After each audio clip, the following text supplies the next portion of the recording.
In today's video, we are going to do a blood diamond radiating emblem turtleneck, and we're going to throw everything in there. How to work on a long sleeve shirt, top dye, bottom dye, emblems, halos around your emblems, lightning, you name it. Come on, baby, we're packing it all in here today. Come on in and check it out. I am Dyeverse Designs, positive energy designs for positive energy people, aka living for the better good of all, doing anything I can to lift people up, help people out. That's my mission in life, my passion. It's what I do 24/7, 365. So in today's video, if you need to know how to fold a long sleeve shirt for ice dye, tie dye, check out my other video. I'll put a link to it at the end of this video. But so normally what I'm going to do is I'm going to do my diamond emblem, and any emblem that I start, I generally go 3 inches down from the collar. Now with a turtleneck, you have to do that 3 inches down from the bottom of the collar.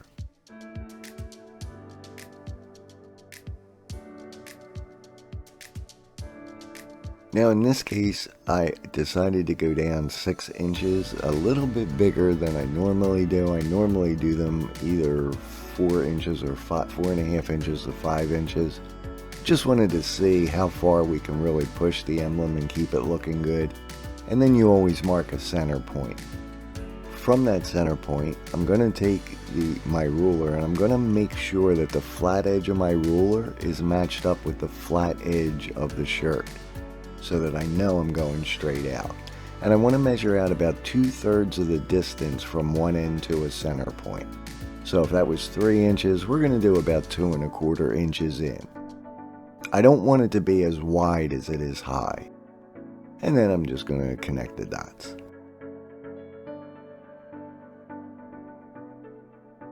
You know, I love my diamond emblems. It's my real specialty.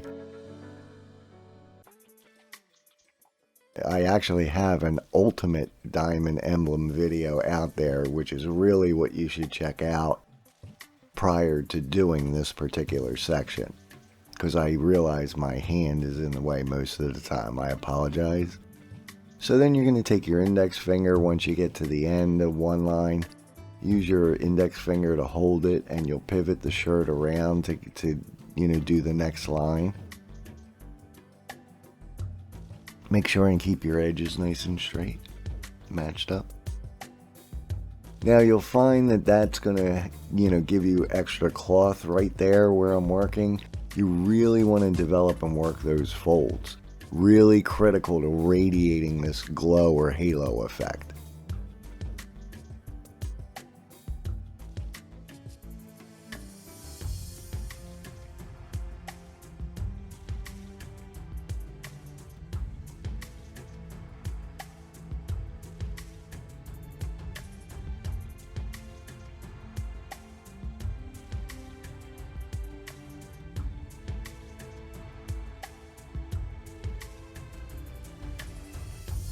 I got this turtleneck at Walmart, by the way. It is a Time and True. I love that brand.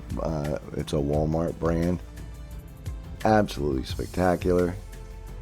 We pop a little sinew on that.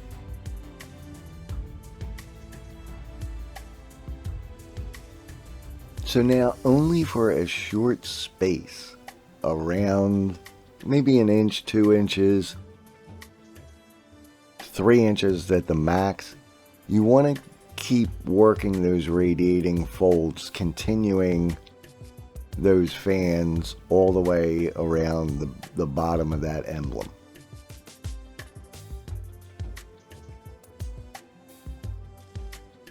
And while I do that, I'll finish telling you that, with Walmart, anything you find Time and True pretty much is an awesome brand there, or George for men.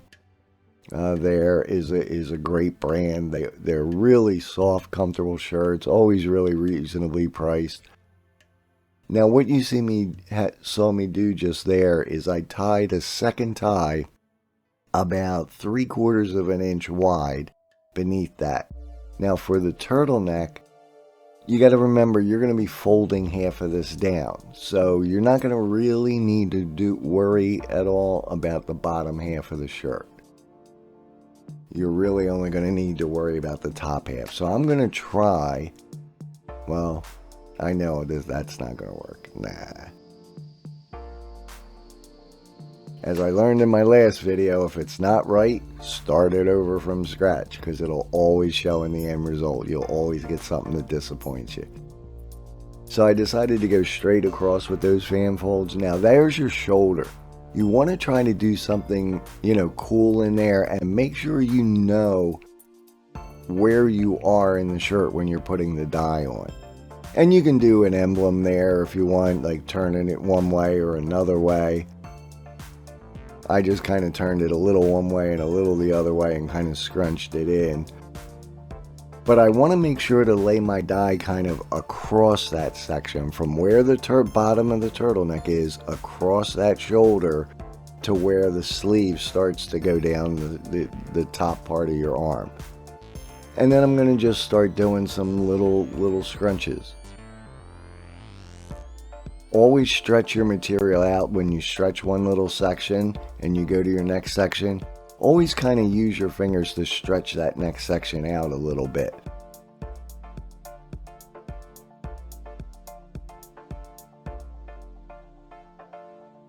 Now down here toward the bottom, I'm doing a lot looser ones because I want to try to get some lightning effects with some of the dyes. If you use your medium blues, like a peacock blue, Bahama blue, teal blue, a lot of times if you take the ice off of them after about an hour and 20 minutes, you'll get some really cool lightning effects. So the sleeves didn't really set themselves up for any kind of a 45-degree angle slant. That's usually the best thing to do with long sleeve shirts is a 45-degree slant. But what I'm actually doing here is something kind of cool with the sleeves. Is I'm kind of making little triangle pyramid things. If you kind of notice, one row right above the next, right above the next. And then I'm going to curve that around together to match the bottom of the actual shirt. Now you have to watch, because that's going to want to pop up and it'll just like a jack in a box. So you're going to want to kind of squeeze that in and down real tight.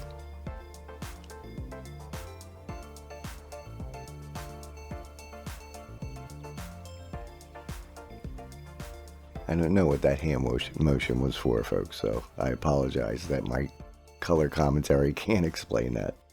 So there's your shoulder right there. Your turtleneck itself, that's from the bottom of the collar to the emblem. There's your emblem. Then we're going to try to kind of radiate something out of this. Now, I really didn't have the image right when I went to do this for how I really wanted to radiate it. So I apologize for that, but we'll learn that. We always take these as learning lessons. So I have my Chinese red for the light. We're going to try to radiate some things out here. And I start with a new emerald green, or I apologize, better blue green, lemon yellow, and then back to the Chinese red, mist gray, teal blue, or bright green, and finished off with the kingfisher blue. Gave it a couple hours, checked it out, washed it in hot water in Synthropol after rinsing it in cold, warm, and hot water until most of the dye was out. Popped it in a dryer on permanent press, gave it a good ironing, and here we are with the final result. It almost reminds me, if I had done this with a heart, I almost think it would have looked like a Sacred Heart kind of thing. But that's the advantage to tying off the second tie that I did right underneath where I tied the emblem. And then I apply my bright color right there, and that's what gives you that glow or halo effect. Again, because we paid attention to making sure that we continued those fan folds out about 2 or 3 inches, that's what continues that radiating halo effect, so that it kind of adds to what you can do. As you can see under that, the whole middle section going down, got some nice lightning in there. The sleeves, I could have done a better job with the dye, but I mean, it still balances well. You know, you have the nice little dark edges on the bottom halves of the sleeve that kind of flow into the darker blues up underneath the armpits, and then the green still carries all around, and that lighter blue all through the upper part and into the top of the turtleneck. So it's still got nice balance. You know, it almost looks like like it's a blood diamond, almost like pouring blood down either side. Neat effect. Just something to play with, all different ways you can combine all different techniques, have some fun with it. And right now, as somebody who lives for the better good of all, I can tell you there's nothing feels as good as when you do something good for somebody else. I would love for you to have that feeling right now. Thank you to my over 300 subscribers now, who all know that good feeling of helping somebody out and doing something good. Couple seconds. There's going to be a little image in a circle of a green tie-dye shirt. Please click that for me. That's my subscribe button. It's not for my vanity or ego. It's not to get monetized. I just want to get my videos ranked higher so that they get actually elevated higher in the list when people do searches. If I can't get seen on those lists, nobody's going to be seeing the videos, and all this time's going to be wasted. My heart's going to be broken. So help me out, help out the people I can reach, and the help you'll be giving them. I promise you'll feel so good you did. Go ahead, click that button. Until then, I am Dyeverse Designs, aka living for the better good of all. I hope you are too.